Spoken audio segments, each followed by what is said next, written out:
காதல் என் கவியே நீ என் அருகில் வந்தாலே உலகம் ஏன் இருளுது பகலிரவாய் மாறுது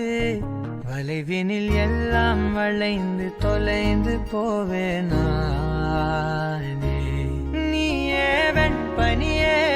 தீயின் சுவையும் நீயே உன்னில் மெதுவாக பயணங்கள் போல தொடங்கிடவா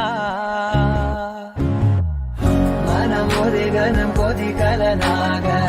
தவறுகளின் செதியன மாற தொலைவுகளை